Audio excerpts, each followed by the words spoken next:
1971 was a critical year, for the Bears hoped to end a string of 2 consecutive losing seasons, and Soldier Field was packed to capacity for the season opener against the Pittsburgh Steelers.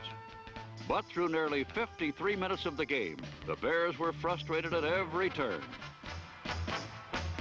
Every apparent opening was snuffed out while the Steelers built a 15-3 lead, as every time a Bear swiped the ball, a Steeler came up with it.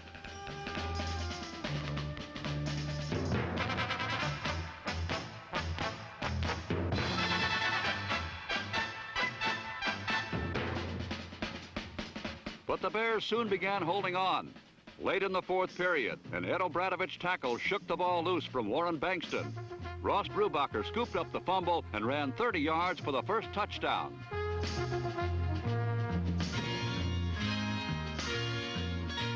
The score cut Pittsburgh's lead to 15-10, but with only 2 minutes to play, Chicago needed another big defensive play, and Dick Butkus provided it. O'Bradovich claimed another Pittsburgh fumble, this one on the Steelers' 17. Jack Concannon had been succeeded at quarterback by number 16, Kent Nix. Nix, a former Steeler, found his receivers covered and ran for 14.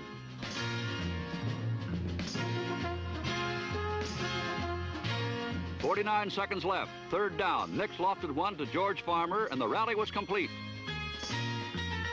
The Bears had scored 14 points in less than 4 minutes and set the trend for a series of Bear comeback victories in 1971. The following week, the Bears went north to visit the Vikings. Bud Grant might have been pardoned for flashing even half a smile, for the Bears hadn't beaten his Vikings since 1968, and it seemed early in the going that Minnesota was still in control. Gary Quazzo pitched 2 touchdown passes to Bob Grimm as the Vikings rolled to a 17-3 lead. But 17 points was all Minnesota got as the Bear defense now made the plays to shut down Quazzo's aerial attack.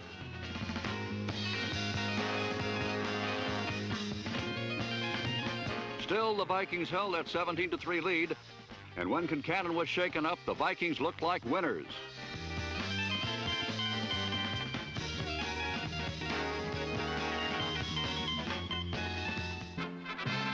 Exit Concannon, enter Nix, again facing a former team. And on his very first effort once in the game, Nix fired a scoring pass to Dick Gordon.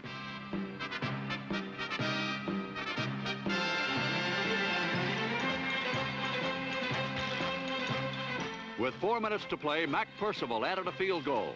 But it was 17-13 with time running out when Nix started goalward again and reached the Minnesota 19 with 1:48 remaining.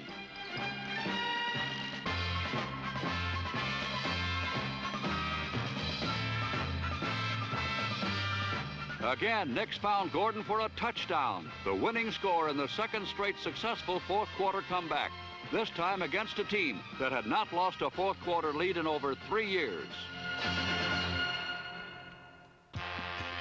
Game 3 brought the Bears to Los Angeles, and the Rams faced a rugged Bear defense that held the NFC's 3rd highest scoring team to 17 points.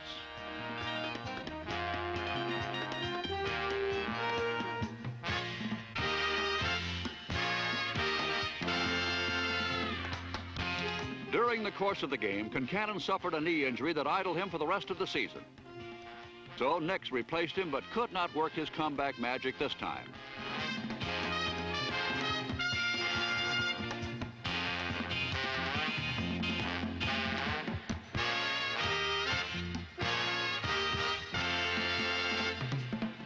Against New Orleans a week later, Nix got his first NFL start in 3 years. The defense, led by George Seals, number 67, made his job easy.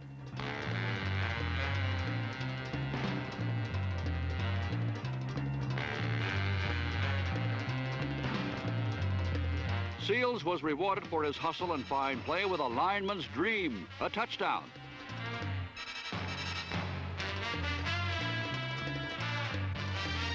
The defense came up with 4 turnovers and might have scored more had Dick Butkus had his way.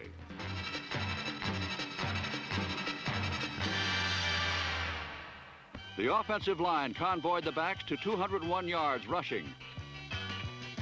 Gale Sayers, used sparingly because of knee problems, did well going outside, and Jim Grabowski tore through the middle. The Bears got a rich dividend from an unexpected source when linebacker Doug Buffone went 19 yards on a fake punt formation early in the first period. The Bears led by 35-7 at the half, with Nick spotting Gordon for one touchdown pass, and later tight end Bob Wallace for another.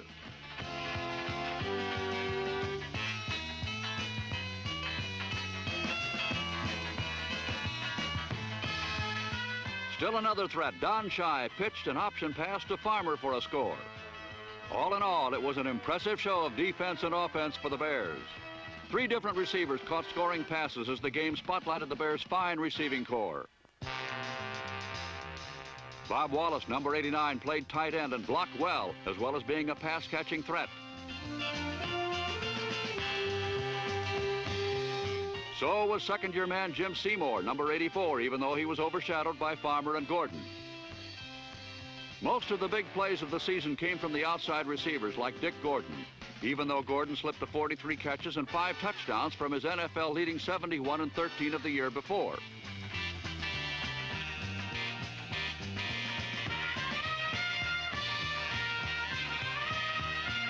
The other wide receiver, second-year man Farmer, led the team in pass catching with 46. That also included 5 touchdowns.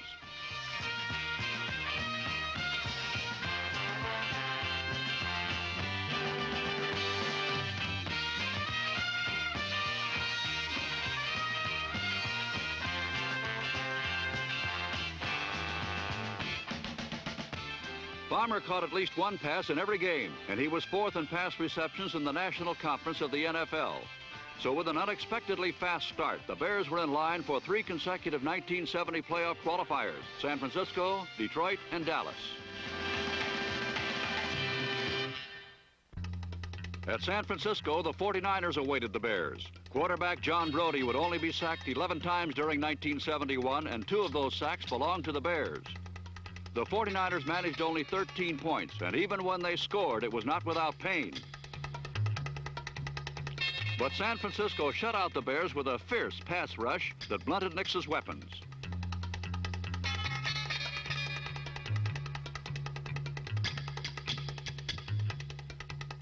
Later in the 4th quarter, Nix injured his right wrist to bring on the Bears' 3rd quarterback in 5 games. Bobby Douglas completed the game and then was set to take over as the Bears starter during their toughest stretch of 1971. Bobby has the physique of a tight end, the instincts of a running back, a rifle arm, plus good speed. And if you believe it's easy to bring him down, try it.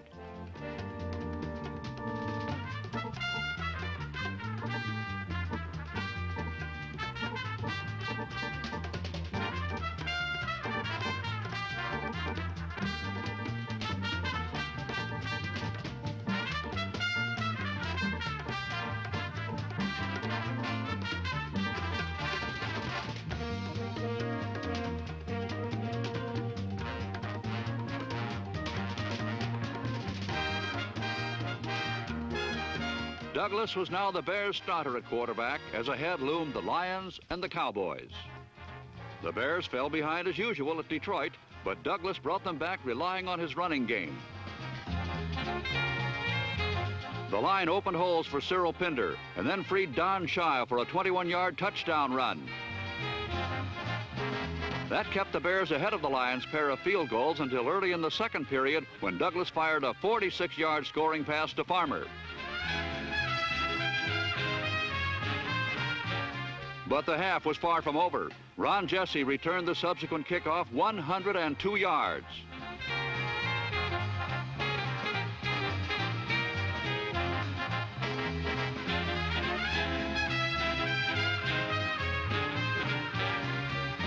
After a touchdown pass to Larry Walton moved the Lions into a 20-14 lead, the Bears had to come from behind again. And late in the first half, Douglas pitched a 15-yard pass to Wallace for a 21-20 edge. A Detroit field goal regained the lead for the Lions, but then Bear pressure began to tell on Greg Landry. Willie Holman got a piece of Landry's arm, and Doug Buffone tipped the ball to Jimmy Gunn, who intercepted.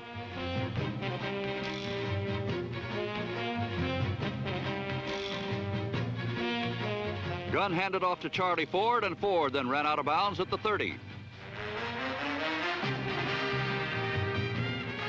And Douglas rallied the Bears back for the third time in the game, going over himself from the 1. So it was a Bears 28-23 lead. The Lions fought desperately to regain the lead, but one of the final frustrating defensive answers was this interception by the Bears' Bob Jeter.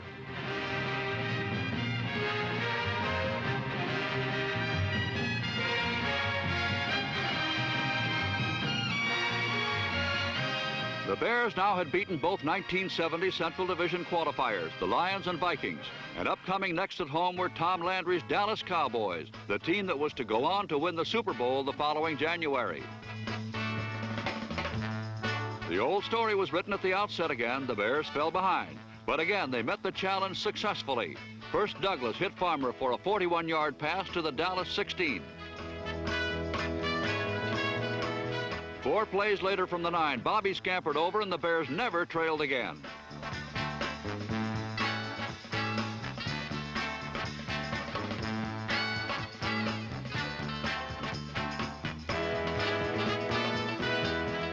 But the real heroes of the game were to be the men of the defense as they caused 7 turnovers.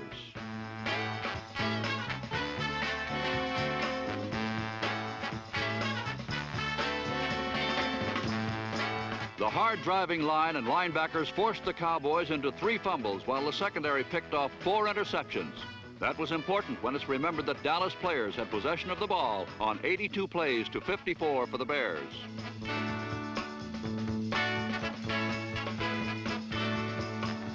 With the defense picking off the ball so often, it was only a matter of time until the offense would take full advantage of the situations.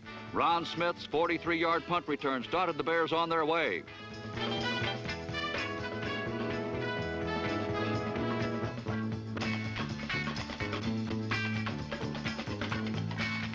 Mac Percival kicked 3 field goals during the afternoon, and the Bears were to get 2 touchdowns as well against one of the best defenses in the NFL. In the 4th quarter, Douglas passed to Gordon to give the Bears an 11-point lead at 23-12. The conversion came out of desperation when the snap from center was juggled, and Douglas ran for the point.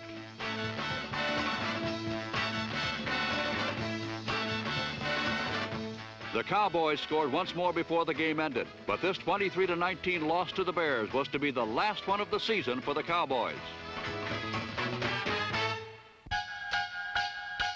That Chicago defense didn't come by accident. It was a process of work and the application of pressure and hitting.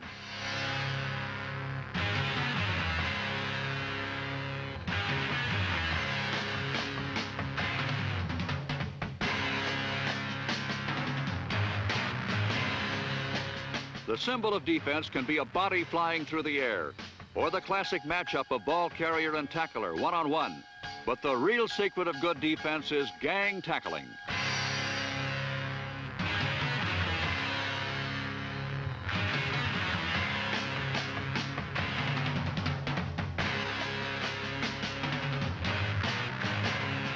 Hitting starts with the line, and the Bears have a defensive line blended of veteran savvy and youthful exuberance.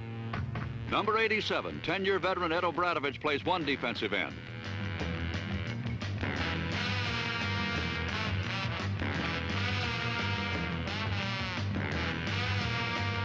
His partner on the other side is 4-year man Willie Holman.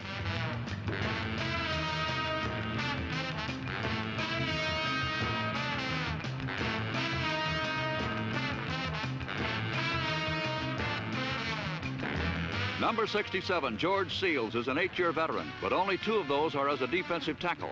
Despite this fact, he's an accomplished, hard-hitting lineman. Bill Staley, number 76, began the year as a starter and continued to play up to his 1970 form. But early in the year, he was injured, and a rookie, Tony McGee, number 71, from Bishop College in Texas, became a starter and kept the job for the rest of the year.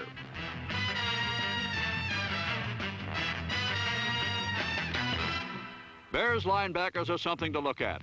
Number 31, Ross Brubacher, is in his 2nd year and headed for greatness in the big league of football.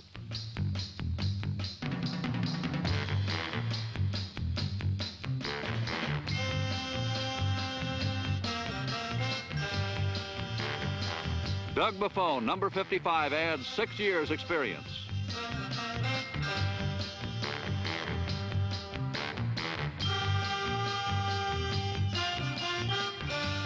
Each had 2 interceptions this past season, and of course Buffone also broke into the rushing statistics.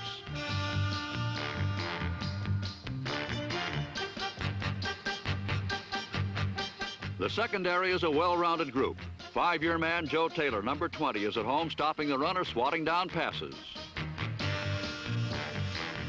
7-year veteran Ron Smith, number 48, became the team's leading kick return man in 1971.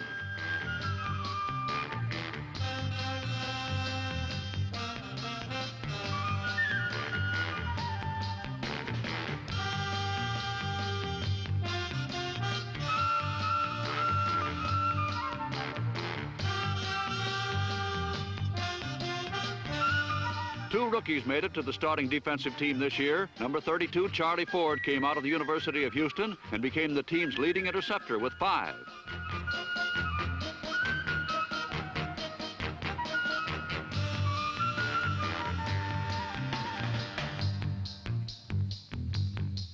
Jerry Moore, number 18, a rookie from Arkansas, fit right in with the Bears' aggressive defense.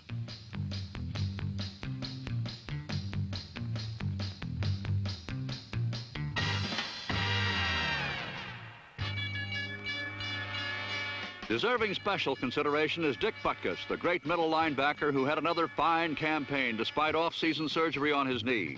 He makes things happen at the line or in the secondary.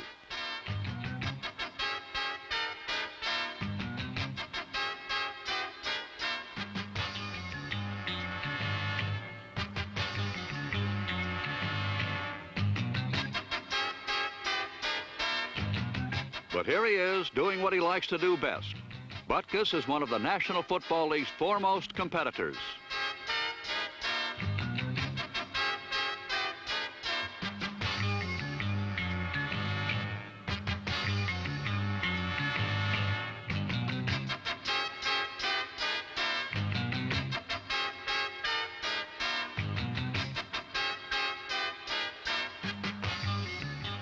The Bears now entered the second half of the season after a very successful beginning.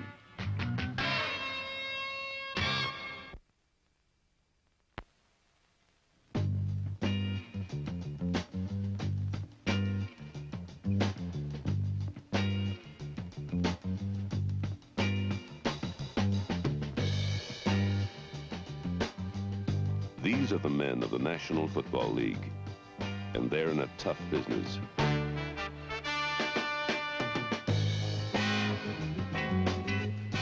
When their day's done, they want a lot of attention without asking for it. And a little understanding. That's why the businessmen of the NFL fly United Airlines. In fact, most of the NFL teams choose United. Fly the friendly sky, United Airlines.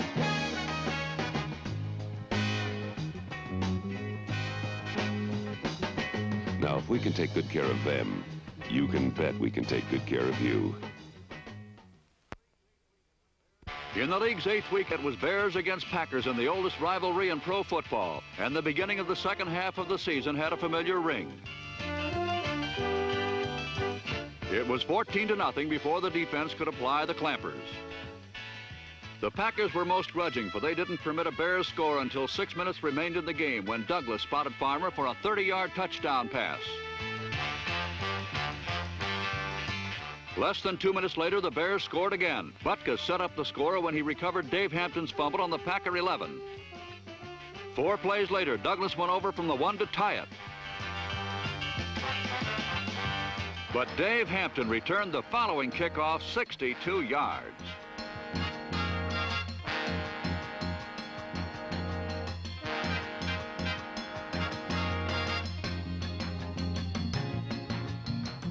Hampton's run set up a field goal that was Green Bay's margin of victory. For the first time, a Bear comeback was thwarted, but the Bears had no time to look back, as ahead lay the very hot Washington Redskins. So, 5-3 in the standings, the Bears awaited the invasion of the favored Washington Redskins. They were equal to the assignment in that by hurrying and harassing Bill Kilmer, they kept the Redskin offense in check.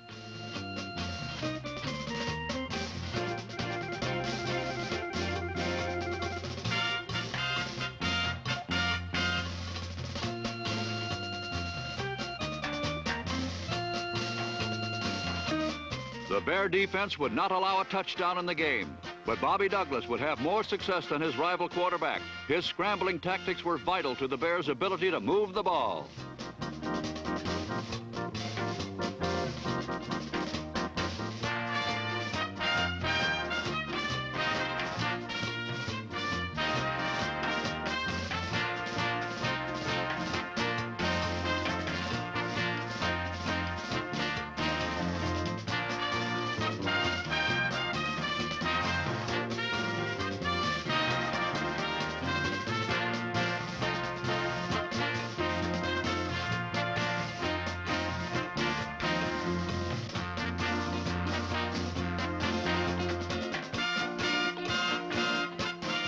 The game resolved itself pretty much into a duel of place kickers. Kurt Knight of Washington had 5 field goals for the day, and Mac Percival of the Bears had 3 to tie an NFL record between them.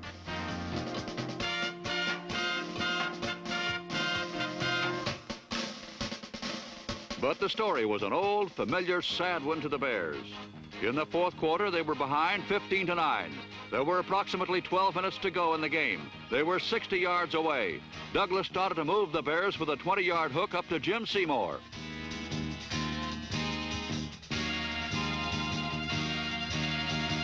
Then from the 40, Douglas handed off to Pinder. The line opened wide, and Pinder streaked through down the middle and into the end zone. The extra point was an automatic one, right? Watch. Never was Douglas required to scramble as furiously as in this perilous situation.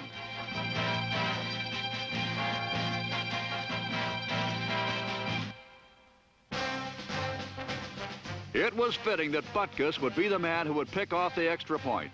And that he did, catching Bobby's long pass for the point and a 16-15 Chicago lead. The Redskins had the ball 3 more times in the game, but on the last occasion, though they got within field goal range, Knight's effort was wide to the left. The Redskins had become the Bears' 6th victim of 1971, but with their record at 6-3, clouds formed on the horizon. In Chicago, the Bears dropped the rematch with Detroit. In Miami, they visited a team that was determined to go on to the climax. The Bears met Don Shula and another Super Bowl finalist. As Bob Greasy led the Dolphins, he was passing perfection personified.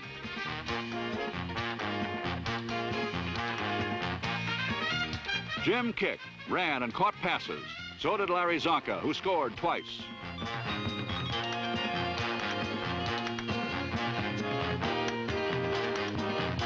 The Miami defense snuffed out all threats. The 34-3 Miami win turned out the lights on the rest of the Bears season. The finish may best be forgotten, but considering the start back in September and carrying on through 9 games of the schedule, the Bears were one of 1971's most surprising teams. They stayed in contention even in the face of a schedule that included 5 opponents who were eventually to make the playoffs, 2 of them finalists.